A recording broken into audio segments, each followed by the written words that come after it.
नमस्कार दोस्तों, मेरा नाम है मिलाप गुप्ता और आप मुझे देख रहे हैं मेरे यूट्यूब चैनल MG एजुटेनमेंट पर। क्या आप जानते हैं सुप्रीम कोर्ट ने CBSE और NIOS दोनों बोर्ड्स को क्या कहा है? कहा है कि वो अपना रिज़ल्ट 31 जुलाई से पहले रिलीज़ करें एट एनी कॉस्ट। साथ ही ये भी कहा है कि रिज़ल्ट स्टूडेंट के लिए यानी कि स्टूडेंट्स के पॉइंट ऑफ व्यू से रिलायबल होना चाहिए, फेयर, फ्लैक्सिबल और वैलिडेट होना चाहिए। और इस रिज़ल्ट को तैयार करने के लिए किसी भी एक स्कूल के एक principal, 5 teachers of the same school and 2 teachers of neighbouring school, यानी कि 5 टीचर तो उसी स्कूल के होने चाहिए प्रिंसिपल के साथ, साथ में 2 टीचर्स पड़ोस के स्कूल के भी होंगे। ये साथ में बैठकर 7 teachers and 1 principle of the same school, यानी कि 2 फ्रॉम द आउटसाइड, ये साथ बैठकर मार्क को इवैल्यूएट करेंगे और स्टूडेंट्स का मार्किंग क्राइटेरिया तैयार करेंगे उनके ऑब्जेक्टिव क्राइटेरिया के बेस पर, राइट। तो यहाँ पर आपको पता है कि 2 टीचर जो है वो ऑलरेडी बाहर के स्कूल के हैं, तो मतलब साफ है कि पार्शियलिटी का तो कोई सवाल ही पैदा नहीं होता, राइट। तो अब मैं यहाँ पर आपको इस वीडियो से समझाऊँगा कि किस तरह से 10th के मार्क्स को इवैल्यूएट किया जा रहा है, और फिर साथ में मैं आपको यहाँ पर मैं NIOS के बारे में बताऊँगा कि ये मार्किंग किस तरह से की जा रही है। और जैसे कि आपने देखा, मैं एक्सेल शीट पे आप लोगों को ये समझाऊँगा, तो इसका मतलब ये है कि एक्सेल शीट पे ये चीज़ अगर मैं आपको समझा रहा हूँ तो इसका मतलब कहीं ना कहीं ये है कि इसी तरीके से हर बच्चे का मार्किंग क्राइटेरिया जो है एक्सेल शीट पे ही तैयार किया जा रहा है, ताकि समय कम लगे। सिर्फ फार्मूले लगाने होते हैं और उसके बाद एक बच्चे का अगर वो फार्मूला लगा के एक बच्चे का टोटल निकाल लेते हैं तो सभी बच्चों का बहुत जल्दी निकाल सकते हैं। आप तो जानते ही हैं कि डेटा एंट्री ऑपरेटिंग का जो आपके पास एक सब्जेक्ट होता है 10th और 12th दोनों में, वो उसमें एक्सेल के कई सारे फार्मूले आपको बताए गए हैं। तो वो फार्मूले मैंने यहाँ पे यूज़ करे हैं और उससे हम कैसे निकालते हैं एक स्टूडेंट का रिज़ल्ट, वो मैं आपको यहाँ पर बताऊँगा, राइट। आप देखिए, सबसे पहले बात करते हैं CBSE की 10th क्लास के मार्किंग इवैल्यूएशन की। बड़े ध्यान से समझिएगा। समझिए, जो स्टूडेंट है उसका नाम है रमेश, राइट, आप देख रहे होंगे। अब यहाँ पर आप देखिए कि सबसे पहली बात करें कि इंटरनल असेसमेंट जो कि अनाउंसमेंट हुई थी CBSE की तरफ से कि इंटरनल असेसमेंट जो होगा वो 20 मार्क्स का होगा। आप यहाँ पे देख पा रहे हैं 20 मार्क्स का है इंटरनल असेसमेंट, 20 मार्क्स का होगा, राइट। अब यहाँ पर बात करते हैं कि ईयर एंड बोर्ड एग्ज़ाम जो होने थे वो तो आपको पता है कि CBSE के 10th क्लास के बच्चों के नहीं हो पाए। तो अब हुआ क्या कि जो भी बच्चों के यूनिट टेस्ट हुए थे, यानी कि ये जो रमेश स्टूडेंट है इसका जो यूनिट टेस्ट हुए थे, जितने भी हफ्ते में 1 या हफ्ते में 2, या आप मान के चलिए कि पिछले 6 महीने 7 महीने जितने भी यूनिट टेस्ट उस बच्चे ने किए होंगे, रमेश ने, ये सारे यूनिट टेस्ट्स को वो कैलकुलेट करके इवैल्यूएट करेंगे और 10 मार्क्स उसमें से दिए जाएंगे, राइट, टोटल।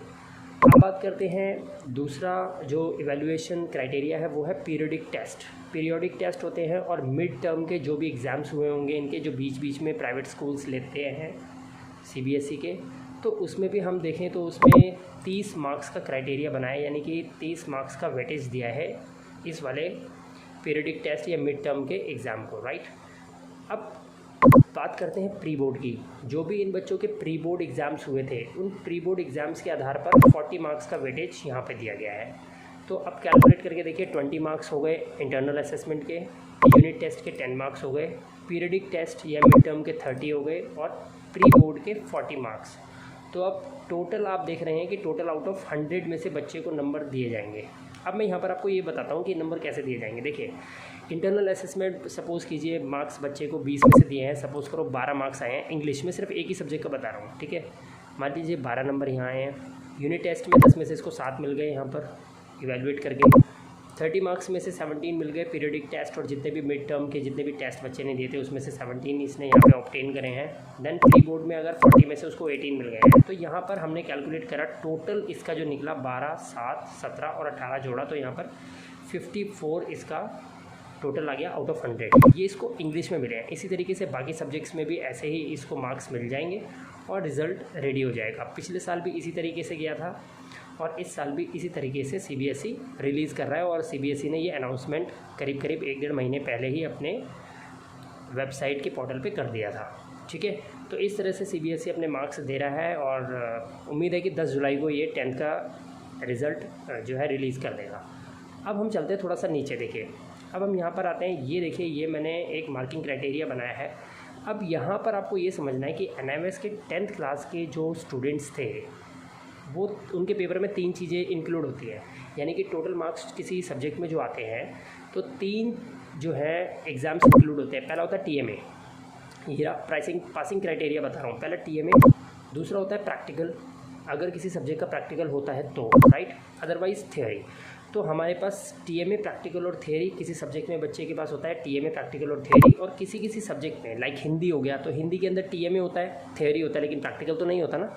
लेकिन यहाँ पर मैंने 2 सब्जेक्ट्स लिए हैं, एक लिया है डेटा एंट्री ऑपरेटिंग का और दूसरा सब्जेक्ट लिया है हिंदी का। ये मैंने अलग अलग इसलिए लिए हैं क्योंकि डेटा एंट्री ऑपरेटिंग में TMA भी होता है, प्रैक्टिकल भी होता है, थ्योरी भी होता है। लेकिन if we talk about Hindi, there is only 2 options, TMA and theory, there is no practical for Hindi subject, right. अब come to the point, data entry operating में सपोज़ करते हैं कि अब देखिए मैं आपको ना पूरा कैलकुलेट करके दिखाऊंगा। देखिए मैं ये पहले रब कर देता हूँ ताकि मैं आपको समझाऊँ सही से कि ये किस तरीके से मार्किंग क्राइटेरिया जो है TMA।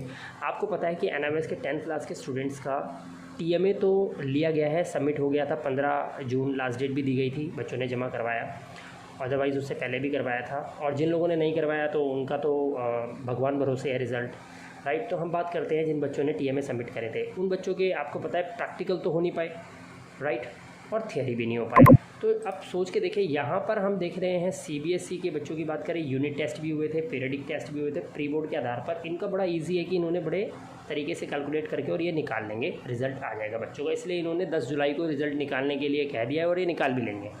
बात करते हैं NIMS की। समस्या यहाँ पर खड़ी हो रही है NIMS के स्टूडेंट्स को लेकर। NIMS बोर्ड क्या सोच रहा है वो बताता हूँ। देखिए इनके पास है सिर्फ TMA, जिसके आधार पर ये बच्चों के, तभी तो इन्होंने 15 जून डेट एक्सटेंड कर दी थी। ये अंदर की बातें हैं, मैं आपको बता रहा हूँ, नहीं तो ये नहीं करते। इनके पास अगर अदर वे होता टू गेट योर रिज़ल्ट तो ये I think they should not give you the other chance, तो I think they should not have given you the other chance, right. तो इन्होंने क्या करा, 15 जून आपको टाइम दिया, तो 15 जून तक आप अपने TMA सबमिट करवाओ, और आप लोगों ने करवाए। तो TMA इनके पास पहुंच गया लगभग सभी बच्चों के, राइट। अब देखिए TMA का जो मार्किंग क्राइटेरिया होता है वो होता है 20 मार्क्स का, राइट। अब TMA होता है 20 मार्क्स का, प्रैक्टिकल जो होता है वो टोटल मार्क्स जो होते हैं उसके, मतलब प्रैक्टिकल जो टोटल मार्क्स का होता है उसका 80% आपको निकालना है। पॉइंट समझिए, अगर प्रैक्टिकल 60 मार्क्स का है तो उसका 80% आपको निकाल कर ये प्रैक्टिकल में नंबर आपको देंगे। पिछले साल इन्होंने सेम यही फार्मूला यूज़ किया था।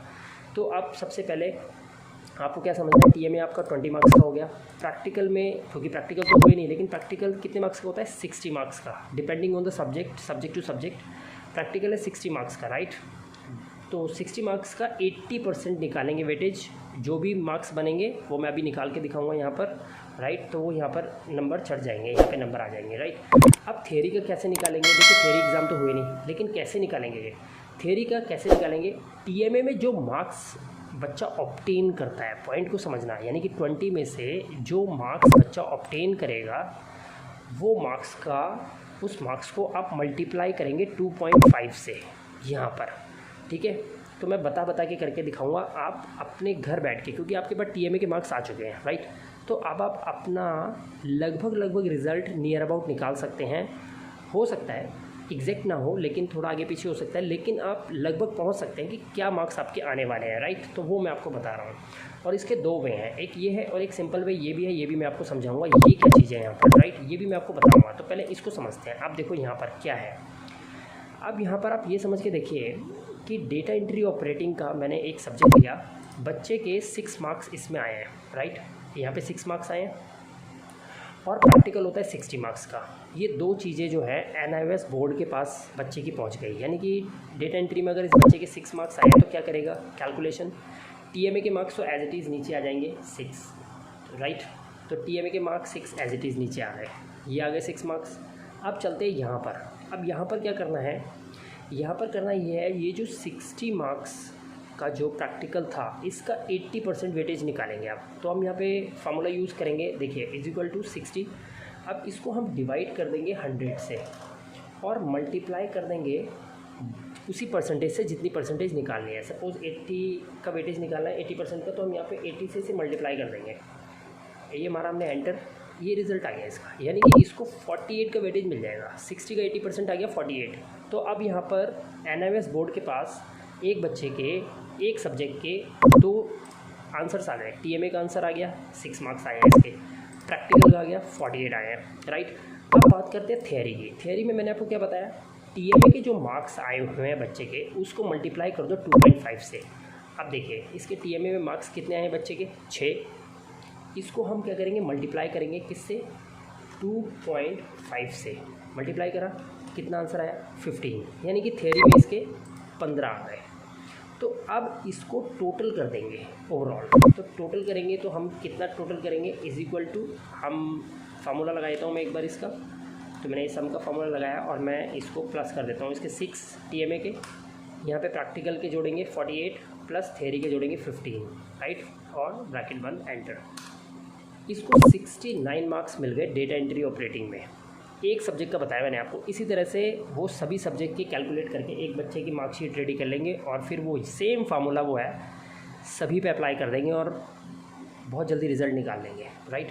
तो ये देखिए, ये है एक डेटा एंट्री ऑपरेटिंग का। अगर बच्चे के TMA में 6 आया तो किस तरह से मैंने ये निकाल दिया। अब सेम मैं एक सब्जेक्ट और ले रहा हूँ आपको समझाने के लिए कि हिंदी का अगर हमें निकालना है किसी बच्चे का सब्जेक्ट तो कैसे निकालेंगे। अब NIOS बोर्ड के पास क्या पड़ा हुआ है, हिंदी का TMA के नंबर पड़े हुए हैं, सभी सब्जेक्ट्स के पड़े हैं ना, आपके भी TMA के मार्क्स आ चुके हैं। तो सपोज़ करो हिंदी में 17 आए हैं। अब देखो क्या करना है, हिंदी में 17 आ गए तो ये कैलकुलेशन हम यहाँ लगाएंगे। तो 17 तो ये एज इट इज़ TMA के आ गए, ये आ गए 17, राइट, ये आ गए 17।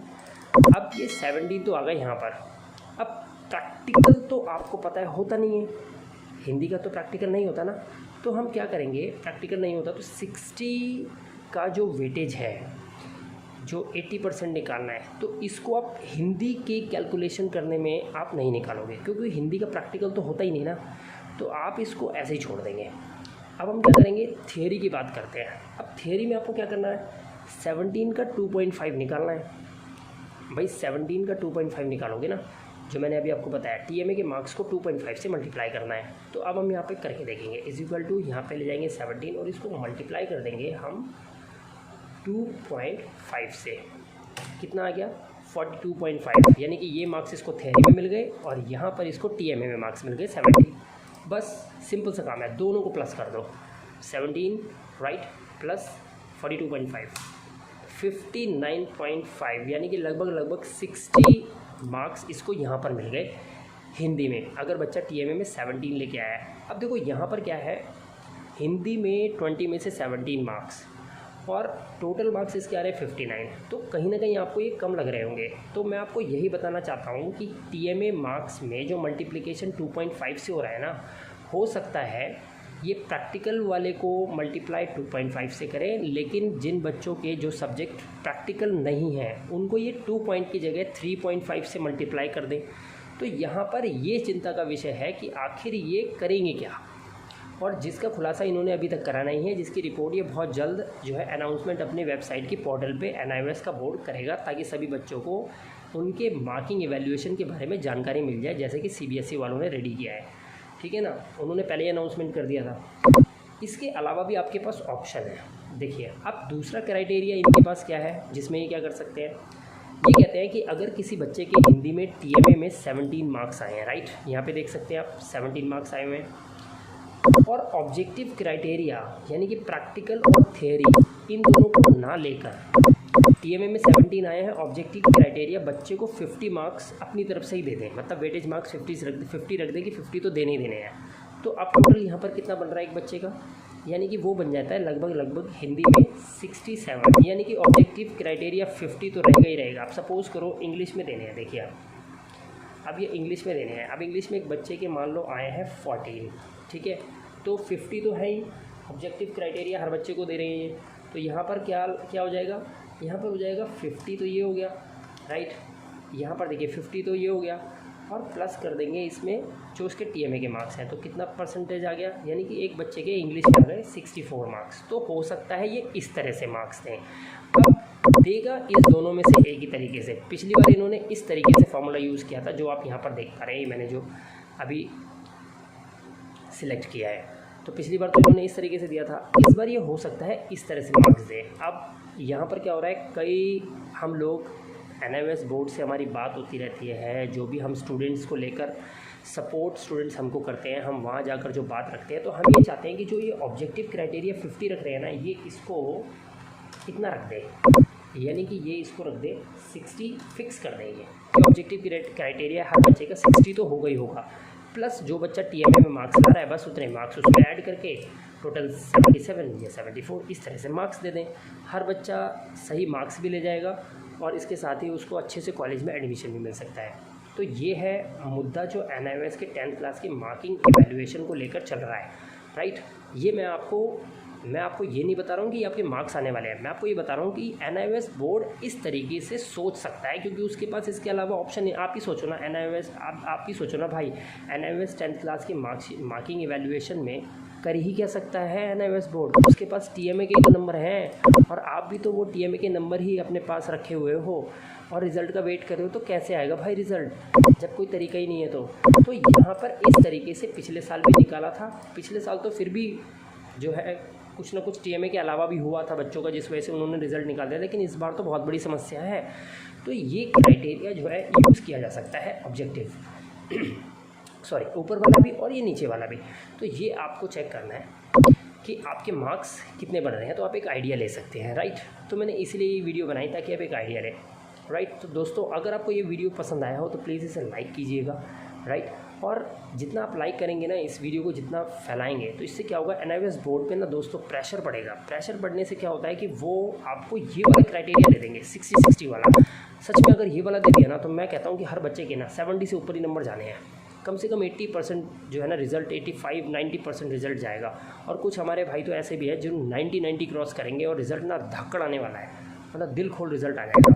बस ये वाला क्राइटेरिया यूज़ ना हो तो ज़्यादा बढ़िया है, जो मुझे भी पसंद नहीं है और शायद आपको भी कहीं ना कहीं ये समझ में आया ना हो या आया हो, मुझे नहीं मालूम। लेकिन हाँ, ये है कि आपको भी ये कहीं समझ नहीं आएगा, क्योंकि इसमें किसी के सब्जेक्ट्स में अगर TMA में मार्क्स कम होंगे ना, तो उसका यहाँ पे रिज़ल्ट बहुत कम बन के आएगा, राइट। तो मैं तो इस ऑब्जेक्टिव क्राइटेरिया नहीं 60 वाले को ही प्रेफर करूँगा। तो दोस्तों ज़्यादा से ज़्यादा लाइक करो, ताकि जितने ज़्यादा लाइक्स आपके इस वीडियो पे आएंगे, हम इस वीडियो को आगे फॉरवर्ड करते हैं। और जब उनके NIOS बोर्ड पर ये प्रेशर जाता है, क्योंकि हम सारे यूट्यूबर्स मिलकर जो है बच्चों के सारे जितने भी क्वेश्चंस होते हैं, डाउट्स होते हैं, उन सबको ले जाकर जब हम उनके सामने पेश करते हैं ना, तो हमारी सुनवाई थोड़ी ज़्यादा होती है।